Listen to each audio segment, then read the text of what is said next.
गुरुरेव परं ब्रह्म तस्मै श्री गुरवे नमः। রামকৃষ্ণ উদ্যান কেন্দ্রের সকল সদস্য ও স্তোত্রমণ্ডল প্রত্যেককে জানাই আন্তরিকভাবে যথাযথ শ্রদ্ধা ভক্তি নমস্কার।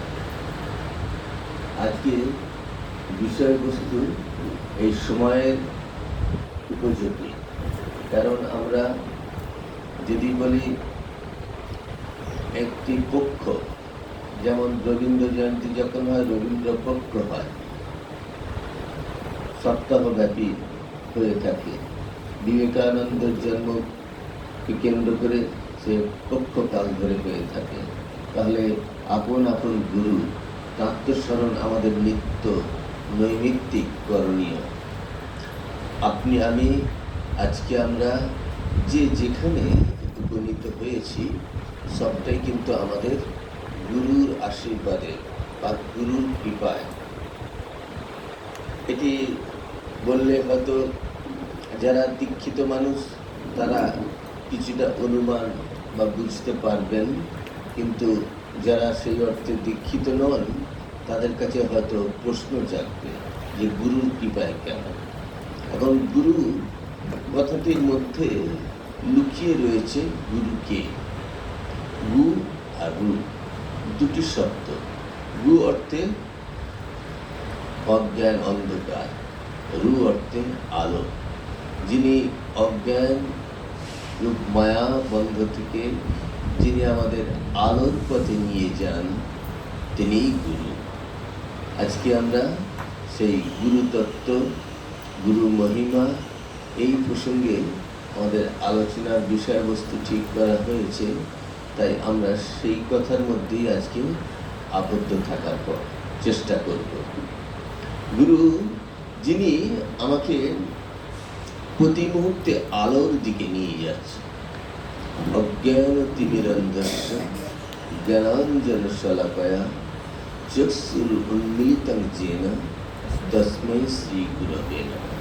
এই যে আমরা গুরু প্রণাম করি, এই মন্ত্রের মধ্যেই বলা রয়েছে গুরুকে, যিনি অজ্ঞরূপ অজ্ঞতারূপ অন্ধকার থেকে আমাকে জ্ঞানাঞ্জন দিয়ে আমাকে আলোর পথে নিয়ে যান, তিনি গুরু। সেই দিক থেকে বলা হয়েছে গুরুর একটা আলাদা ভূমিকা রয়েছে, একটা আলাদা বিশেষত্ব রয়েছে, এবং গুরুকে বলা হয়েছে সর্বশ্রেষ্ঠ স্তরে স্থান দেওয়া হয়েছে। কিরকম দেখুন, যে গুরুতর পরং নাস্তি, গুরুর উপরে আর কেউ নেই।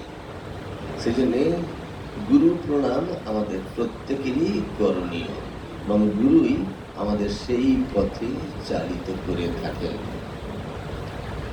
কিরকম শাস্ত্রে আরো একটি কথা বলছে যে শিব রুষ্টে গুরুস্তাতা, গুরু রুষ্টে ন কশ্চন।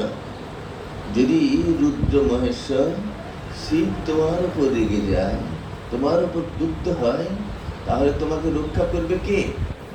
মহেশ্বর শিব যদি আমার উপর রেগে যায়, আমাকে রক্ষা করার কেউ নেই। গুরুস্তাতা, সেখানে একমাত্র গুরু আমাকে রক্ষা করতে পারে।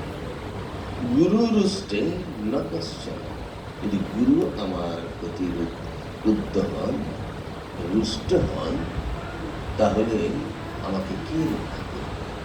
তাই গুরুর প্রতি আমাদের শ্রদ্ধা, যদি গুরুর প্রতি শ্রদ্ধা থাকে, গুরুর কথায় শ্রদ্ধা থাকে, তাহলে আমরা সেই অমূল্য রতন, যে আমার কাঙ্ক্ষিত লক্ষ্য, সেই জায়গায় পৌঁছাবো। একটা এই তত্ত্ব থেকে একটা তথ্যে যাই, একটা গল্প দিয়ে আমাদের কাছে শুরু করি। এক গুরু, তিনি তার এক শিষ্যকে পাঠিয়েছেন। শিষ্য গুরুর কাছে চেয়েছিলেন, গুরু আমাকে ব্রহ্মজ্ঞান দিন। এখন ব্রহ্মজ্ঞান লাভ করতে গেলে কিভাবে ব্রহ্মজ্ঞান লাভ করব সেটা তো আমরা জানি না। যদিও গুরু শ্রেষ্ঠ গুরু সম্বন্ধে গুরুগীতায় বলা হয়েছে সত্যম ব্রহ্মনিষ্ঠম। গুরু তিনি যিনি শাস্ত্রজ্ঞ এবং ব্রহ্মনিষ্ঠ, সেই গুরুকে শ্রেষ্ঠ গুরু। গুরু তো আপনার আমার পাড়ায় চারিদিকেই গুরু আছে, যেখানে দেখবেন সেখানেই গুরু। যেদিন থেকে চলা শুরু করেছি সেদিন থেকেই গুরু, বা যেদিন ভূমিষ্ঠ হয়েছি সেদিন থেকেই তো গুরুর সান্নিধ্যে চলেছে, তাই না? আমাদের প্রথম গুরু মা বাবা, তারা প্রথম গুরু। তবে তারা এই দেহটি দান করেছেন, এই দেহটিকে বলা হচ্ছে ভোগ দেহ। এরপর আমার জীবনে বহু গুরু আসবেন। আমার স্কুলে গুরু আসবেন, খেলাতে গুরু আসবেন, যদি গান শিখতে যাই সেখানেও ওস্তাদ আসবেন। এই জীবনে অফিসেও বস আসবেন গুরুর মতো। এরকম করে করে জীবনের যখন পরিণত অবস্থায় তখন আমরা এমন এক গুরুর সান্নিধ্যের ইচ্ছে হবে। আমি হয়তো অনেক গুরু পেয়েছি, তখনও কিন্তু আমার শেষ হয়নি পাওয়া। তখন আমার মনে হবে যে এমন একটা গুরুর প্রয়োজন। সেই গুরু কি? যে আমাকে ইহকাল পরকালের পথ দেখাবে। তো ইহকাল পরকালের পথ অর্থাৎ যিনি আমাকে ইষ্ট পথে এগিয়ে দেবেন। সেজন্য প্রত্যেকটা মানুষের জীবনে প্রতিটা সময়ে একজন করে গাইডের প্রয়োজন হয়। এটিকে ভালো বললে হয় গুরু থেকে গাইড, ফ্রেন্ড, ফিলোসফার, গাইড বলি না আমরা কথাটা, তাকে গাইড বলা হবে। আমাদের শিশু যখন ছিলাম মা আমায় গাইড করেছে, তারপরে বাবা গাইড করেছেন, আমার অভিভাবকেরা গাইড করেছেন, শিক্ষকেরা গাইড করেছেন। প্রতিটি ক্ষেত্রে একজন করে মানুষ আমাকে গাইড করেছেন। এতদ সত্ত্বেও আমাকে জীবনের এমন একটা সময় আসবে যে যখন মনে হয় অনেক কিছু তো করলাম, কিছু একটা বাদ রয়ে গেল, কিছু একটা করা হলো না, কিছু একটা জানা হলো না। এই জীবনের উদ্দেশ্য কি সেটা জানা হলো না। তখনই আমার একজন গুরুর প্রয়োজন হবে। সেই গুরু হচ্ছে আধ্যাত্মিক গুরু, যিনি আমাকে ইষ্টপথে সহায়তা করবেন। সেই গুরু কিরকম হবে সেটা শাস্ত্র নির্দেশ দিচ্ছে এইরকম, সত্যম ব্রহ্মনিষ্ঠ। সেই গুরু হবেন শাস্ত্রজ্ঞ এবং ব্রহ্মনিষ্ঠ। এই শাস্ত্রজ্ঞ গুরু আমরা পণ্ডিত মশাইদের বলতে পারি, যারা শাস্ত্রের গুরু রহস্য আমাদের কাছে সহজ কথায় ব্যাখ্যা করতে পারে। কিন্তু ব্রহ্মনিষ্ঠম পরের বিশেষণ কি? ব্রহ্মনিষ্ঠম যারা ব্রহ্মের উপাসনা করে, সে ব্রহ্মনিষ্ঠম একমাত্র সন্ন্যাসীরা হতে পারে। মায়ের কাছে একজন ভক্ত গিয়েছিলেন, তিনি দীক্ষা নিয়েছিলেন একজন সন্ন্যাসীর কাছ থেকে। এরপরে আবারও সে মায়ের কাছ থেকে দীক্ষা নিতে চেয়েছিলেন, মা শারদার কাছ থেকে। মা তাকে বলেছিলেন, সন্ন্যাসীর দেয়া মন্ত্র চৈতন্য হবেই, যেটি পেয়েছো এটি ধরে রাখ। সুতরাং আমরা শাস্ত্রে যেমন বলছি সত্যম ব্রহ্মনিষ্ঠম, শাস্ত্রজ্ঞ এবং ব্রহ্মনিষ্ঠ হবে গুরু, অর্থাৎ যিনি সন্ন্যাস গুরু হবেন, সেই গুরুকে শাস্ত্র শ্রেষ্ঠ গুরু বলছেন। তা সেই গুরুর কাছ থেকে আমরা কি চাই? এক শিষ্য সে সন্ন্যাসের পথ বেছে নিয়েছে, সে গুরুর কাছ থেকে ব্রহ্ম জ্ঞান চাইছে, গুরু আমাকে ব্রহ্ম জ্ঞান দিন। তো গুরুর আশ্রমে সে থাকে, তো গুরু তাকে একটা কাজ দিয়েছে। আমরা আশ্রমের অনেক রকম কাজ, বই পড়া, গান গাওয়া, আরতি করা, পূজা করা, পাঠ করা, রান্না করা, সবজি কাটা, অনেক রকম হাজারো কাজ, গোয়াল ঘরের কাজ, এটা সেটা কাজ। এই সব কাজের মধ্যে জড়িয়ে থাকে এক ভগবানের কাজ, নিজেকে যুক্ত রাখা। মন হচ্ছে মত্ত দন্তিনা, তাহলে মন মত্ত হয়ে, মত্ত দন্তিনা মানে মত্ত হাতির মতো, সেই জন্য মনকে একটা জায়গায় নিবদ্ধ রাখার জন্য এত রকম কাজ। আমরা তো জানি এরকম ঘটনা। একটি ছেলে সাধু হতে এসে সে সবজি কাটছে দেখে তার বাবা এসে বলেছিল, চল বাড়ি চল, তোকে ভালো বুটি আর প্রচুর সবজি কিনে দেবো, কাটবি কতক্ষণ। আসলে তা এখানে নিজেকে যুক্ত রাখা, ভগবানের কাছে নিজেকে সংযুক্ত রাখা। তাই এইভাবে এক শিষ্য যখন তার গুরুর কাছে গিয়েছেন যে গুরুদেব আমাকে ব্রহ্মজ্ঞান দেন, আমি ব্রহ্মজ্ঞান লাভের জন্য আপনার কাছে এসেছি। গুরুদেব তাকে কিন্তু একটি কাজে তাকে দায়িত্ব দিয়েছিল যে এই কাজটি তুমি করো। সেই কাজটি কি? গুরুদেব তাকে দিয়েছে গরু চড়াতে। মাঠে তুমি প্রত্যেক দিন গরু চড়াবে, আশ্রমের গোয়াল ঘর থেকে গরু নিয়ে গিয়ে মাঠে গরু চড়াবে। এই হচ্ছে শিষ্যের কাজ। আমি প্রথমে শুনে বলি এটি কি ব্রহ্মজ্ঞান লাভ হবে? এই প্রশ্ন আমারও থাকবে, আপনারও থাকবে। কিন্তু বলছে শাস্ত্র বলছে গুরুর নির্দেশ পালন।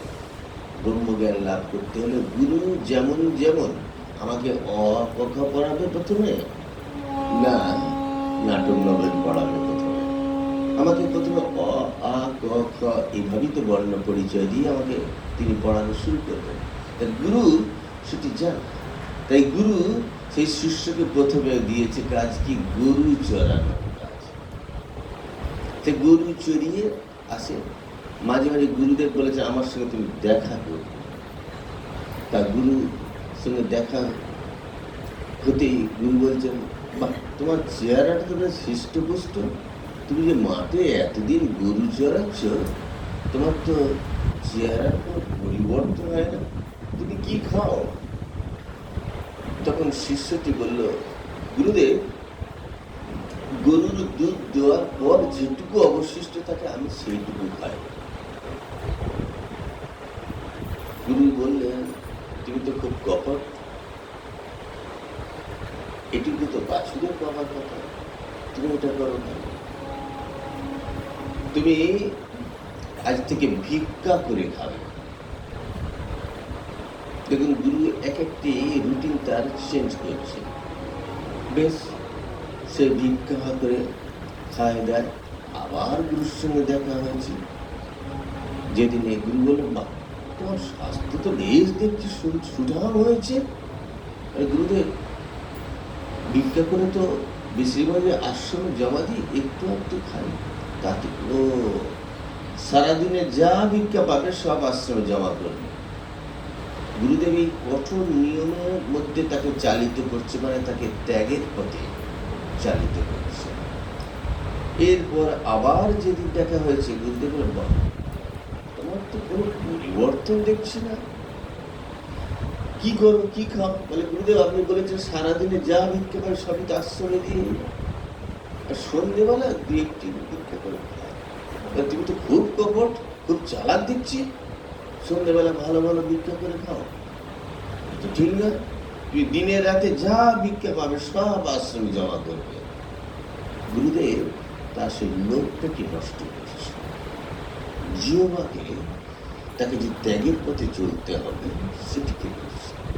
তাই সে দিনে রাতে যা ভিক্ষা পায় গুরুর নির্দেশ কিন্তু প্রতিটা পালন করছে,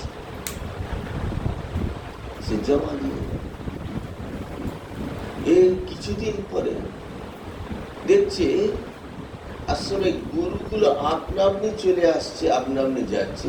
আমার সেই রাখাল শিষ্যকে আর দেখছি না, যে ব্রহ্মচারীকে সে পাঠিয়েছিলেন, যে ব্রহ্মজ্ঞান লাভেচ্ছু, তাকে দেখছি না। তা গুরু ধ্যানে বসলেন। কোথায় তুমি? বলেন, গুরুদেব, আমি একটি কূপের মধ্যে পড়ে গেছি। কেন পড়লে? গুরুদেব জিজ্ঞেস করছে, কেন পড়লে, কি করে পড়লে? গুরুদেব, আমি ক্ষুধা জয় করতে পারিনি, আপনি আমাকে ক্ষুধা জয় করতে বলেছিলেন, আমি সেটা পারিনি। ক্ষুধার জ্বালা একদিন ছটফট করতে করতে মাঠে ঘুরছি, মাঠে তো সব ঘাস গরুতে খেয়ে নিয়েছি। একটা গাছ ছিল আকন্দ গাছ, যেটা গরু খায় না, আমি সেটা খেয়ে ফেলেছি, খেয়ে আমি অন্ধ হয়ে গেছি। তারপর গরুর সঙ্গে ল্যাই ধরে আস্তে আস্তে একটা কূপে পড়ে গেছি। গুরুদেব, বেশ, তুমি ওই অন্ধ কূপের মধ্যে বসে অশ্বিনী কুমার দয়, দেব বৈদ্য অশ্বিনী কুমার দয়ের ধ্যান কর। কৃপা গুরুর শক্তি কি, এই উপাখ্যানটির মধ্যে পরিষ্কার হয়ে যায়। তার শিষ্য সেই অন্ধকূপের মধ্যে অন্ধত্ব নিয়ে সে ধ্যানে বসল এবং দেবরোগ বৈদ্য সেই অশ্বিনী কুমার দ্বয়ের ধ্যান সেটা, তার ধ্যানে তিনি দিব্য দৃষ্টি ফিরে পেলেন। গুরু ওই যে অজ্ঞানতিমিরন্দস্য জ্ঞানাঞ্জন শলাকয়া, এভাবে গুরু তাকে আবার দৃষ্টি দিলেন, তাকে এতদিন উচ্চ সাধনার মধ্যে দিয়ে চালিত করলেন। সে আশ্রমে ফিরে এলো গুরুর আশীর্বাদে। সে তার কাঙ্ক্ষিত লক্ষ্য, সে ব্রহ্মজ্ঞান লাভ করল। তাই গুরু যে যে পথে আমাদের চালিত করবে সেই পথে আমাকে চলতে হবে। গুরু যেমন যেমন নির্দেশ দিয়েছেন আমাকে, সেই নির্দেশগুলো আমার পালনীয়, করণীয়। এটি শাস্ত্রের কথা। আমরা এখানে একটি ঘটনার কথা বলতে পারি, যেটি ঠাকুরের শিষ্যদের ক্ষেত্রে ঘটে গেছে। শ্রীরামকৃষ্ণ যখন অসুস্থ, তিনি গুরু, শিষ্য নরেন্দ্রনাথ। গুরু তাকে বলছেন, এখনো তোর অবিশ্বাস? এই দেখ, এই দেহ যে রাম সেই কৃষ্ণ, সেই ইদানিং রামকৃষ্ণ, তবে তোদের বেদান্তের দিক দিয়ে না। এভাবে বলছেন। নরেন্দ্রনাথের যুক্তিবাদী মন একবার বিশ্বাস করে, আবার তিনি বাজিয়ে নেন, দেখে নেন। এই নরেন্দ্রনাথ বা কালীপ্রসাদ, এদের খুব যুক্তিবাদী মন ছিল এবং তারা রীতিমতন বিজ্ঞান মনস্ক ছিলেন। তাই চট করে তারা বিশ্বাস করতেন না। যা বলছেন সেটিকে মাঝে মাঝে দেখতেন, বাজিয়ে নিতেন, তারপর বিশ্বাস করতেন। এরপর সেই নরেন্দ্রনাথের এমন বিশ্বাস হলো যে তিনি ভগবান, যাকে সমস্ত কিছু তিনি পাওয়ার দিয়ে দিলেন। ঠাকুর খুব অসুস্থ, সেই সময় একদিন হঠাৎ করে তার বমি হল। সেই যে রক্ত বমি, তার তো গলায় কর্কট রোগ। নরেন্দ্রনাথের কি বিশ্বাস জেগেছে দেখুন, সেটি হাতে করে নিলেন, জয় রামকৃষ্ণ বলে। এই যে গুরুর প্রতি বিশ্বাস, ভগবান তিনি সাক্ষাৎ ভগবান, নররূপী ভগবান, এই বিশ্বাস, এই শ্রদ্ধা যদি থাকে, তাহলে আমরাও গুরুর সেই আশীষ পেতে পারি। তাই বলা হচ্ছে শ্রদ্ধাবান লভতে জ্ঞান। যদি কারণ ঠিক ঠিক গুরুর বাক্যে, গুরুর কথায় শ্রদ্ধা থাকে, সেই জ্ঞান লাভ করতে পারে, এই দিব্য জ্ঞান লাভ। যে বলা হচ্ছে দীক্ষা, কথার অর্থ হচ্ছে দিব্য জ্ঞান লাভ। এই দীক্ষার পর থেকে আমাদের দিব্য পথের যাত্রা শুরু হয়। আমরা সারাটি জীবন আমরা যেভাবে নিজেদের চালিত করেছি, এরপরে সেই চালানোর পথে, যে চলার পথে আর একটু সংযোজন হয়। এখন থেকে আমার চলার পথে ঈশ্বর, তিনি আমায় চালাচ্ছেন, তার উপরে আমি ভার দিয়েছি। আমাদের মনে আছে একটি ভার নেওয়ার ঘটনা, গিরিশ ঘোষের কথা। গিরিশ ঘোষকে ঠাকুর তো অনেকভাবে দেখেছেন, আর গিরিশ ঘোষও ঠাকুরকে অনেকভাবে দেখেছেন। লোকজন তো নানা রকম তার নামে বলতে থাকতো, মশাই আপনি কি যে নির্বিকার, যেমনি তেমনি আমরা গিরিশ, এত টালমাটাল লোক, ঠাকুর বলতে খাবে না, কত খাবে। তিনি কিন্তু তার এই মাতলামো কোনোদিন হ্রাস টানেন, পরন্তু সকলের জবাবটিকে তিনি দিচ্ছেন কিভাবে, খাবে না, কত খাবে। এই যে তিনি তো জানেন তার হাতে লাটাই, উনি কত দূর যাবে, তা সেটা তিনি জানতেন। তাকে বললেন এইভাবে করবে, এভাবে করবে, এই সময় অফ করবে। সে বলছে আমার এই সময় থিয়েটারের সময়, এই সময় এই কাজের সময়, এই সময় আমি নাট্যালয়ে যাই, এই সময় এই কাজ করি, তার আর সময় হচ্ছে না। তাহলে কি এখানে গুরু শিষ্যের কোনো সংযোগ নেই? গুরু বললেন দে, আমাকে বকল মান, ধিক্কার দিয়ে বললেন। তাহলে গুরু তার প্রতি স্নেহবশত তার বকল মানিলেন। এই ঘটনাগুলি আমাদের প্রতি মুহূর্তে মনে করিয়ে দেয় যে গুরুর সঙ্গে তো একবার সেই দীক্ষার সময় দেখা হয়েছে, আর দেখা হয়নি, এমন কথা আমরা বলে থাকি। কিন্তু যেদিন হয়েছে দীক্ষা, সেদিন থেকে একটা সূক্ষ্ম সংযোগ সেতু তৈরি হয়ে গেছে, যে আপনি আমি দেখতে পারি না, বুঝতে পারি না, শুনতে পারি না, দেখার কোনো অবকাশ নেই, কিন্তু একটা সূক্ষ্ম সেতু তৈরি হয়ে গেছে। আমরা জানি শ্রীরামকৃষ্ণের একটি কথা,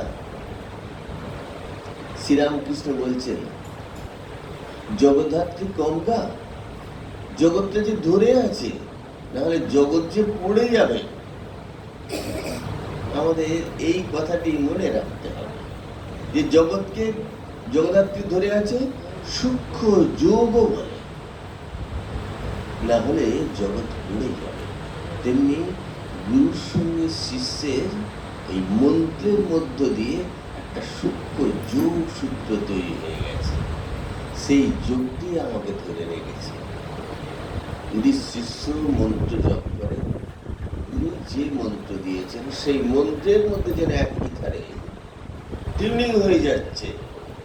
যেমন এফএম ইথার তরঙ্গ আছে, আকাশবাণী বেতার তরঙ্গ আছে, যেন একটি তরঙ্গের সঙ্গে একই মন্ত্র পেয়েছে যারা, যার সঙ্গে এই তরঙ্গের মধ্য দিয়ে গুরু শিষ্যের একটা সংযোগ তৈরি হয়ে গেছে। আমরা তাই দেখি যে গুরু শিষ্যের সঙ্গে একটা সূক্ষ্ম সেতু তৈরি হয়ে গেছে। সেটি আমরা অনেকে বুঝতে পারি, অনেকে বুঝতে পারি না, কিন্তু এটি মনে রাখতে হবে তিনি আমাকে সূক্ষ্মভাবে ধরে রয়েছে। আমার যখন থেকে সেই মন্ত্র হয়েছে, সেই মন্ত্রের মধ্য দিয়ে যেন আমি যুক্ত হয়ে গেছি। তবে যে মন্ত্রটি না চৈতন্য, এই দিব্য মন্ত্র হচ্ছে চৈতন্য স্বরূপ, সেই মন্ত্রের মধ্য দিয়ে আমাদের এগোতে হবে। বলা হচ্ছে কি না মন্ত্র, মননা ত্রায়তে ইতি মন্ত্র, যা মনন করলে আমি পরিত্রাণ পাই তাই হচ্ছে মন্ত্র। এখন তো আমি দীক্ষিত নই, আমার সামনে বিরাট বিপদ, তখন আমার মুখ থেকে আজ্ঞাম নিয়ে উদ্গীত হয় দুটো একটি শব্দ, দুর্গা দুর্গা, কালী কালী, রাম রাম। রাস্তা বিপদ পড়েছি, কেউ নেই পাশে, কালী কালী করছি, রাম রাম করছি, কৃষ্ণ কৃষ্ণ করছি, রাম কৃষ্ণ রাম কৃষ্ণ করছি। এর অর্থ আপনার মন থেকে এই শব্দগুলো উচ্চারিত হচ্ছে যে গণনা ত্রায়তে ইতি মন্ত্র, যা মনন করলে আমি পরিত্রাণ পাই তাই হচ্ছে মন্ত্র। তা এই মন্ত্রের শক্তি খুব আমাদের, ওই জন্য আমরা কোনো দেবতার নাম যখন এইভাবে উচ্চারণ করি শ্রদ্ধায়, গুরুদেবের নির্দেশ অনুসারে করে বা মালায় বা মনে মনে জপ করি, তখন তো আরো বেশি হয়। এখানে ভয়ে শুধু একটি মন্ত্র উচ্চারণ করে আমি বিপদ থেকে রক্ষা করি। ত্রায়তে, যা মনন করলে আমি ত্রাণ, বিপদ থেকে ত্রাণ পাই। মননা ত্রায়তে ইতি মন্ত্র, এই যে আমি পরিত্রাণ পাবো বলে এই মন্ত্র উচ্চারণ করছি। সুতরাং আমি সেই দিব্য জগতের সঙ্গে যুক্ত হব বলে, দিব্য জ্ঞান লাভের জন্য যুক্ত হব বলে, যদি আমি কোনো দিব্য মন্ত্র নিষ্ঠা করে একটি শুদ্ধ পবিত্র মন্দিরে বসে জপ করি, তারপর নিশ্চয়ই হবে। তাই মন্ত্রের শক্তি খুব গভীর। সেই মন্ত্রের কথাই আমাদের শাস্ত্রকারেরা বলছেন। তবে গুরু যেমন যেমন নির্দেশ দিয়েছেন সেটি আমাদের করণীয় এবং পালনীয়, তাহলে আমরা কাঙ্ক্ষিত লক্ষ্যে পৌঁছাতে পারব। কিরকম জানেন, এক গুরু নির্দেশ দিয়েছিলেন শিষ্যকে তার আশ্রমের জমিগুলো দেখার জন্য। একটি ঘটনা বলি, তার শিষ্য গিয়ে দেখছে সে জমির আল দিয়ে জলের যে স্রোত, সব তো জল বেরিয়ে যাচ্ছে। শিষ্য তখন নিজে সেই আলের উপরে শুয়ে পড়ে জল আটকে। এবার গুরু দেখছে শিষ্য আসছে না। গুরু নিজে গিয়ে দেখছেন যে শিষ্য আমার এই আলের উপর শুয়ে জল আটকেছে। এই যে গুরুর বাক্যে নিষ্ঠা, শ্রদ্ধা, আশ্রমের কাজে, আশ্রম রূপ মঠ রূপ ভগবান, আমাদের রামকৃষ্ণ মঠ রূপ রামকৃষ্ণ যেন বিরাজ করছে। এই সঙ্গই এটার মধ্যে শক্তি, তা সেই যেন ভগবান সেখানে বিরাজ করছে, এইটি আমাদের মনে রাখতে হবে। তাই সেখানে দেখি সেই গুরুর নির্দেশ পালনের জন্য শিষ্য ঠিক উদ্ধার হয়ে গেল, গুরু তাকে ব্রহ্ম জ্ঞান দিলেন। আমাদের মনে রাখতে হবে যে গুরু প্রতি মুহূর্তে আমাদের কিন্তু তিনি রক্ষণ করছেন। যেমন করে দেবী জগদ্ধাত্রী এই জগৎকে ধরে রয়েছেন, সূক্ষ্ম যোগ বলে, তেমনি গুরুর সঙ্গে একটা সংযোগ হয়েছে সূক্ষ্ম যোগ বলে, এবং তিনিও সূক্ষ্মভাবে আমাদের ধরে আছেন। ফলে দেখবেন একটি ছেলে মেয়েকে দেখবেন তারা ছোটবেলা থেকে তার পিতা মাতারই প্রায় নকল হয়ে যায়, প্রায় কাছাকাছি দেখতে হয়ে যায়। এই ভাবটি নিয়ে সে জীবনের প্রবীণ হয়, যখন পরিণত হয় তখন পর্যন্ত চলে, ও বাবা এরকম ছিল, ছেলেই না, এটা আমরা দেখে থাকি। এরপর তার কি আর পরিবর্তন হয় না। এরপর তিনি এক মহারাজের কাছে দীক্ষা নিলেন। সেই মহারাজের স্বভাব ছিল মাতৃভাব। সবাই যে মায়ের শিষ্য তা না, মায়ের শিষ্য যারা তো মাতৃভাব হতেই পারে, আর মায়ের শিষ্য না হয়েও অনেক গুরু দেখবেন মাতৃভাব। তিনি যেন আমাদের মায়ের মতো স্নেহ দেন, ভালোবাসা দেন, এটা শ্রদ্ধার জায়গা নেন। দেখা যাবে সেই মানুষটির মধ্যেও আস্তে আস্তে সে একটি মাতৃভাবে জাগরণ ঘটেছে। তাহলে আমাদের এটি মনে রাখতে হবে, সূক্ষ্মভাবে গুরু প্রদত্ত সেই মন্ত্রের দ্বারা আমাদের মধ্যে সেই শক্তি প্রবেশ করছে, যেটি আমরা অনুসরণ করলে আমাদেরও সেই পথে এগোনো সহজ হবে। কাজেই এই গুরুর নির্দেশ পালন,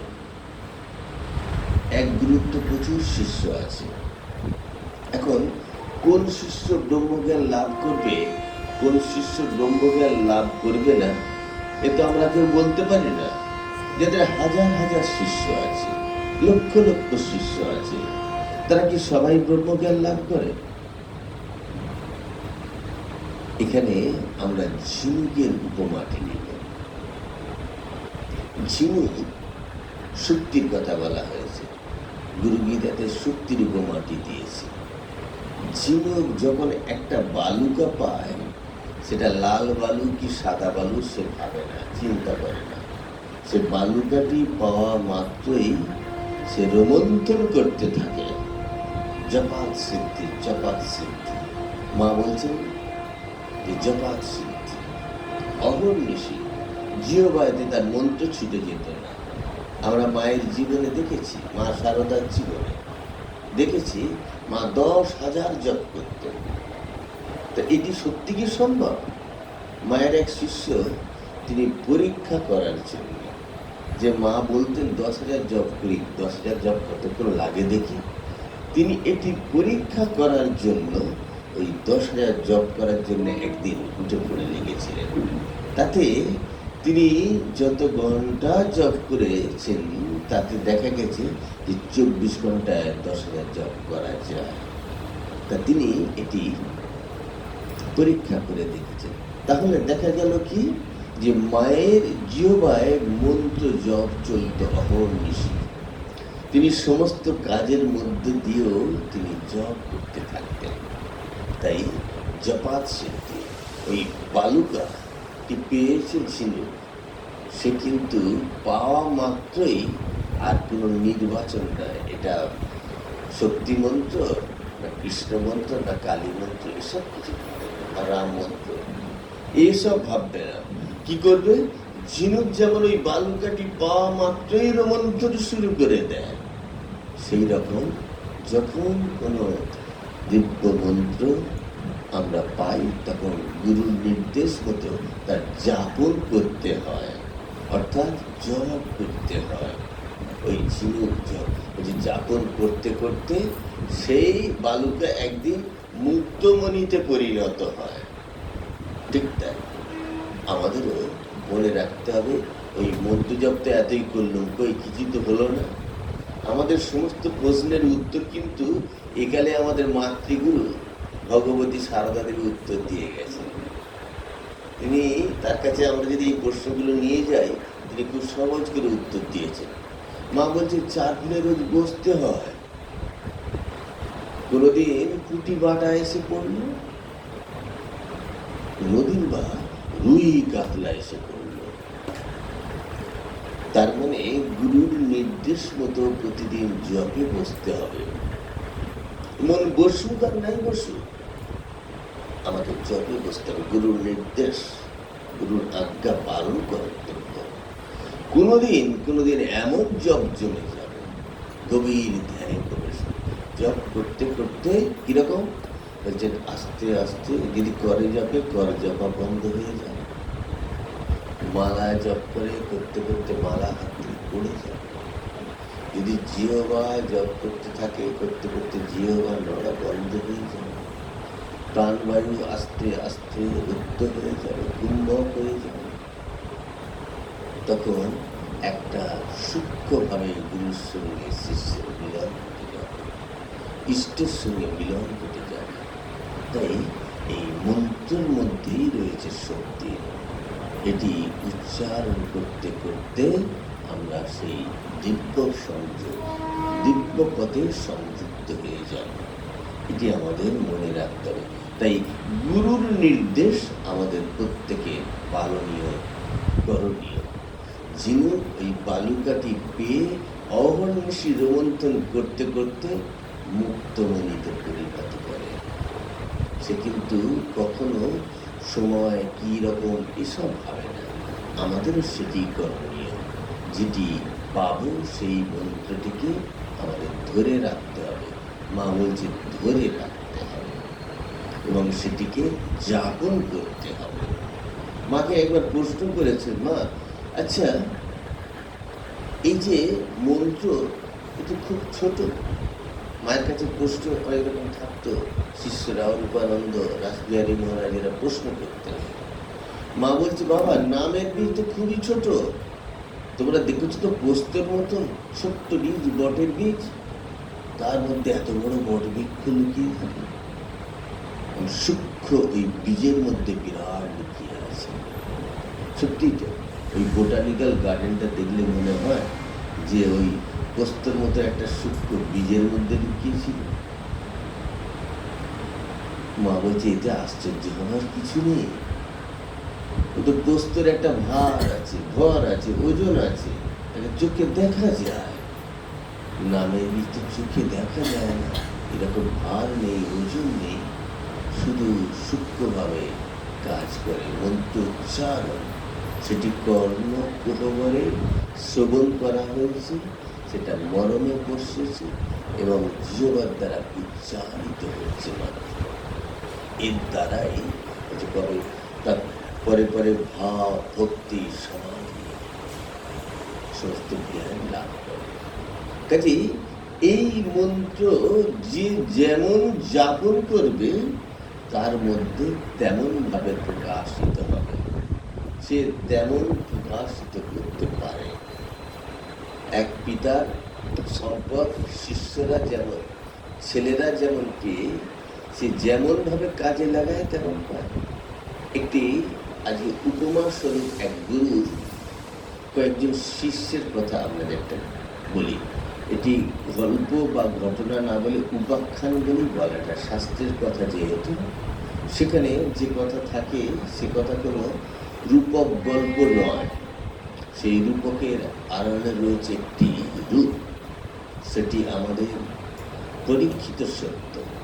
শাস্ত্রকাররা যা দেখেছেন দিব্যদর্শী, তাই তারা রচনা করেছেন। কিরকম জানেন? এক গুরু, তিনি অনেক শিষ্য করেছেন, তার মধ্যে তার 5 জন ব্রহ্মচারী শিষ্য, যাদের তিনি উত্তরাধিকার আগামী দিনে প্রদান করতে চলেছেন। মানে গুরু ঠিক করেছেন এরপর আমার এই 5 শিষ্যই, তারাই আমার এই আশ্রম পরিচালনা করবে, দেখবে সব কিছু। তা তাদের মধ্যে তিনি কাকে কি ভার দেবেন সেজন্য পরীক্ষা নিচ্ছেন। সবাই তো মন্ত্র জপ করে, কিন্তু সেই মন্ত্র শক্তি কার মধ্যে কিরকম বিকাশ হয়? আমরা তো প্রত্যেকেই মন্ত্র জপ করি, কার মধ্যে কিরকম বিকশিত হচ্ছে তা গুরু দেখে বুঝতে পারেন যে এই শিষ্য আমার জপ ধ্যান ঠিক মতো করে। এবার গুরু বলছেন, বেশ। যখন তিনি প্রবীণ হয়েছেন, এইরকম সময় সেই 5 শিষ্যকে ডেকেছেন। ডেকে প্রথম শিষ্যকে বললেন, দেখো, আমি একটু ভালো জল চাই, আমার জন্য একটু ভালো জলের সন্ধান করতে পারো? তো শিষ্য অনেক ভেবে চিন্তে ঠিক করলেন গঙ্গা জল তিনি এসে গুরুকে দিলেন, জলটি নিয়ে এসে দিলেন। গুরু বললেন, এটা কি জল? বললেন, গুরুদেব, এটা গঙ্গা জল, এর থেকে পুত আর পবিত্র জল কি হতে পারে? কেন? গুরু প্রশ্ন করে নিচ্ছেন শিষ্যদের কাছে, তাদের ভিতরে কতটা এই মন্ত্রের প্রবেশ ঘটেছে। বলছে, গঙ্গার যে পুত প্লাবনী ধারায় সবকিছু পবিত্র হয়ে যায়, সুতরাং আর তার সেই পবিত্র জল আপনার কাছে। গুরুদেব বলে, বেশ বেশ, রাখো। এরপরে শিষ্যকে বললেন, তোমাকে সময় দিলাম, তুমি আমাকে একটু ভালো জলের সন্ধান দিতে পারো। এ শিষ্য ভেবে চিনতে গঙ্গা জল নিয়ে এসছে এবং জলটি খুব স্থির জল তুলেছেন, ফলে শুধু ঘোলা নয়, পরিষ্কার এবং পবিত্র জল। সেই শিষ্য তখন একটি জল সংগ্রহ করে নিয়ে এল। সেটি কি জল? বলছেন, গুরুদেব, এই আপনার জন্য জল নিয়ে এসেছি। গুরুদেব বললেন, কি জল? বলে, গুরুদেব, এই জল ওই গঙ্গা থেকে বাষ্প হয়ে মেঘ হয়ে আকাশে জমে থাকে।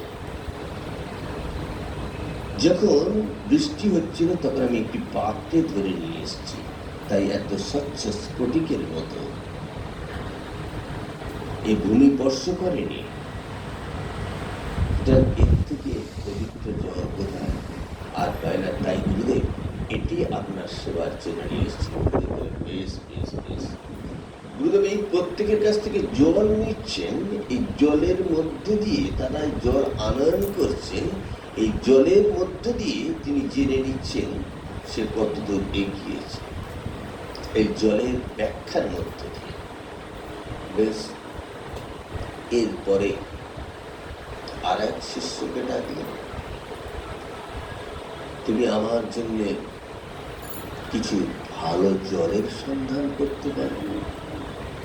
সে বলল, গুরুদেব, আমি একটু সময় নেব। বেশ। সেও নিয়ে এলো স্ফটিকের মতো জল। কি জল? বলল, গুরুদেব, এটি নীরবে নিশীথে এমন ভাবে নিস্নাত হয়, পুরো ধরিত্রী নিস্নাত হয়, কেউ দেখতে পায় না, জানতে পারে না, অথচ পদ্ম পাতার মধ্যে স্ফটিকের মতো থাকে। এটা শিশির বিন্দু আমি আপনার জন্য সংগ্রহ করে নিয়ে এসেছি, এটি আমার কাছে পবিত্র। গুরুদেব বললেন, বাবা বাবা, বেশ বেশ সুন্দর। তো এভাবে গুরুদেব প্রত্যেকটি শিষ্যের কাছ থেকে নিচ্ছেন এক একটি জল। আর এক শিষ্যকে বললেন, তুমি আমার জন্য ভালো জল আনতে পারো? বলে, হ্যাঁ গুরুদেব, কিন্তু এটি পাওয়া খুব দুষ্কর, দুর্লভ। তার বেশ, তুমি নিয়ে এসো, তোমাকে সময় দেওয়া হলো। সে সময় নিয়ে সে জলটি নিয়ে এলো। তা গুরুদেব বলছেন, এটি কি জল? বলছে, গুরুদেব, এটি এক মায়ের অশ্রু। এক মা তার পুত্রকে হারিয়েছিলেন, সেই পুত্রকে ফিরে পেয়ে যে আনন্দ অশ্রু বিসর্জন করেছেন, এটা সেই আনন্দ অশ্রু। বাবা, গুরুদেব বলেন, বাবা, তুমি তো বেশ ভালো একটি জল সংগ্রহ করেছো। এই যে প্রতিটি শিষ্যের মধ্যে গুরুর প্রকাশ। গুরু বলেছেন, ভালো, আরো ভালো, আরো ভালো, আরো ভালো। এই যে ভালো জল, এরপরে আর এক শিষ্যকে দেখেছে, আচ্ছা তুমি কি কোনো ভালো জলের তোমার সন্ধান আছে? আছে। সেই শিষ্য নিয়ে এসেছে জল। বলছে, এটি কি জল? বললেন, গুরুদেব, এটি আমার ধর্মাত্ম শরীর থেকে আমার ঘাম জল। আমি সারাটা জীবন শ্রম দিয়েছি শুধু আপনার চরণ সেবায়, আশ্রমের সেবায়। আমার শরীর থেকে যেহেতু শরীর ধারা, এটা আমার শরীরের রক্ত ধারা, আমি সবটাই আপনার চরণে নিজেকে বিসর্জন দিতে চাই। গুরুদেব, বাবা, উত্তম জল। আমরা এই যতগুলি জলের সন্ধান পেলাম, এর মাঝে আরেকটি জলের সন্ধান দিয়েছিল এক শিষ্য, সে ডাবের জল। বলছে, প্রকৃতির এই মিনারেলস সে সংগ্রহ করে ওপরে রাখে, কিন্তু তার মধ্যে এত স্বচ্ছ জল আর হয় না, এত উপকারী জল হয় না, সেটিও সে দিয়েছিল। গুরুদেব সবকটি জল নিয়ে ওই শিষ্যের, শেষ শিষ্যের যে ঘর্মাক্ত ঘামের জল, সেটি কি বলে উত্তম জল। প্রত্যেকটাই উত্তম, উত্তমের উত্তম, উত্তমের উত্তম, সিদ্ধের সিদ্ধ। এখানে সেটি কি বললেন, যে গুরু চরণে নিজেকে সমর্পণ করে দিতে পারে, নিজেকে নিঃশেষ করে দিতে পারে, সেই তো আমরা গুরুর নির্দেশ পালন করে, গুরুর নির্দেশ অনুসারে যদি আমরা চলতে পারি, নিজেকে নিঃশেষ করে দেয়া, আমরা সেই নিঃশেষ করে দিতে পারি কিনা। স্বামীজি বলছে, ধূপের মতো নিঃশেষ করে দাও, নিজেকে নিঃশেষ করে দাও। ধূপ যখন জ্বলে, জ্বলে জ্বলে তার সৌরভে আমাদের আমোদিত করে, কিন্তু ধূপ নিঃশেষ হয়।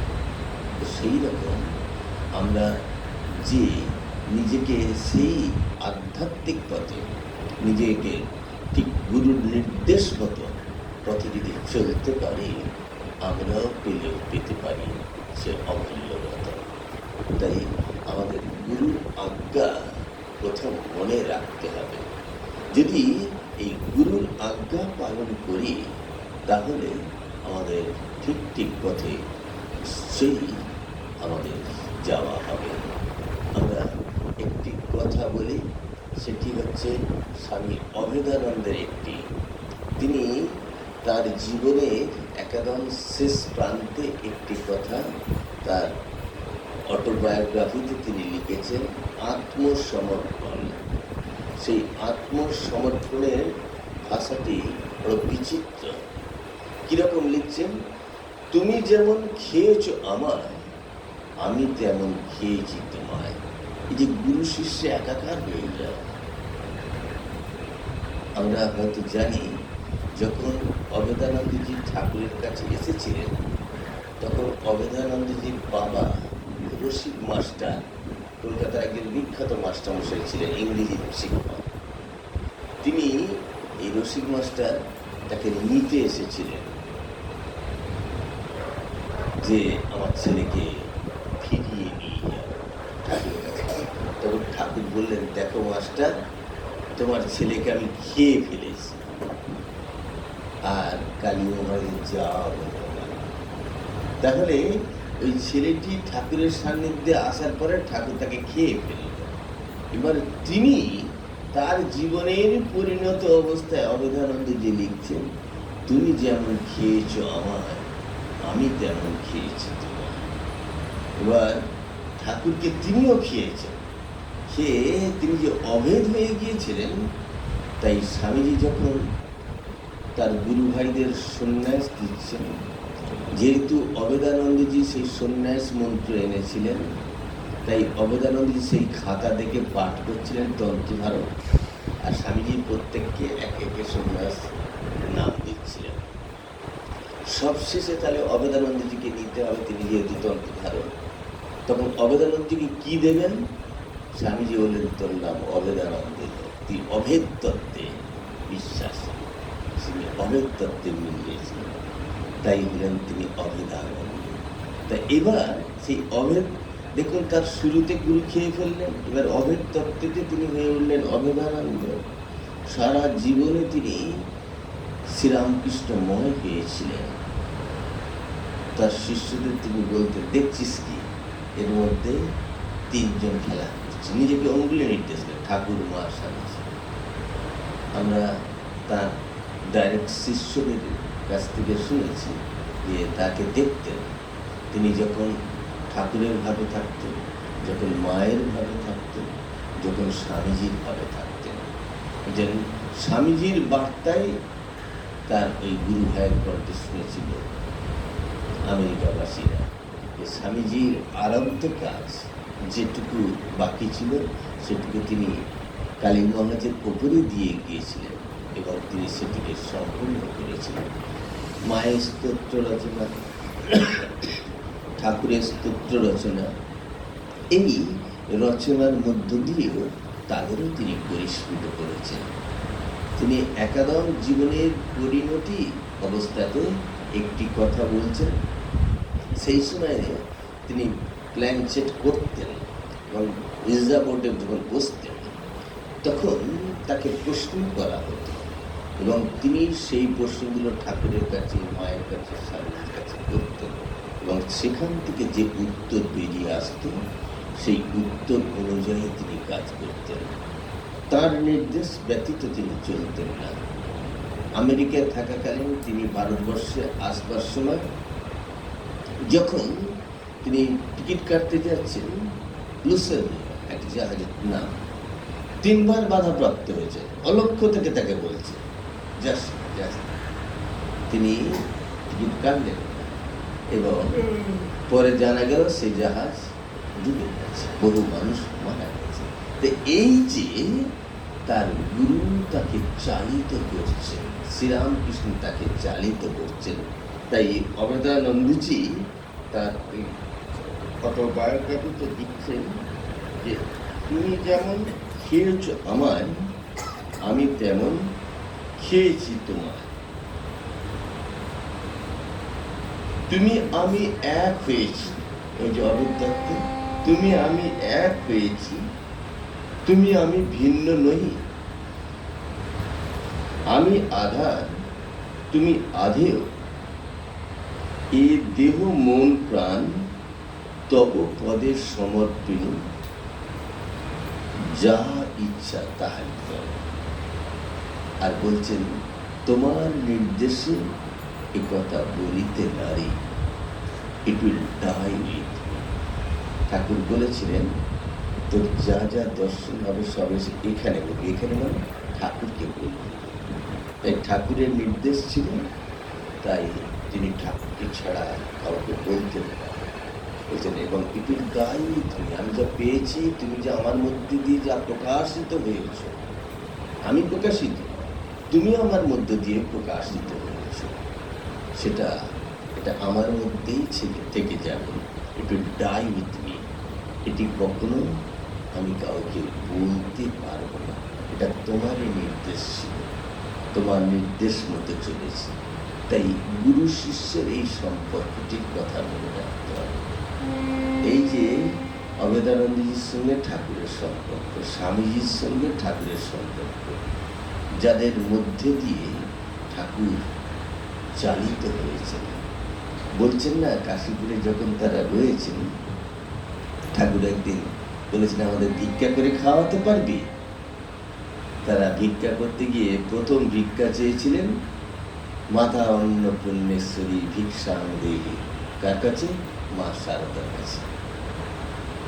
এটি যেমন ঘটনা, তেমনি ঠাকুর বলেছিলেন তোরা আমাকে যেখানে রাখবি সেখানে থাকবি। এই যে কথাটি বলেছিলেন, অবেদানন্দজি যখন আমেরিকায় গিয়েছিলেন তখনও ঠাকুরের সঙ্গে রেখেছিলেন। তার ওই পুত অস্থি তিনি খেয়েছিলেন এবং তিনি বলছেন এটি ঠাকুরের জীবন্ত সমাধি মন্দির, এর মধ্যে ঠাকুর আছে, সঙ্গে রেখেছিলেন। এবং যখন আমাদের ওই কলকাতায় যখন মঠ প্রতিষ্ঠা করছেন, তিনি রিজার্ভে বসে ঠাকুরকে নির্দেশ দিচ্ছেন যে তিনি যে বলেছিলেন আমাদের তারা যেখানে নিয়ে যাবে সেখানে থাকবে, তিনি নির্দেশ দিলেন, তবে সেই মতো তিনি প্রতিষ্ঠা করলেন। তা এই হচ্ছে তার কাজ।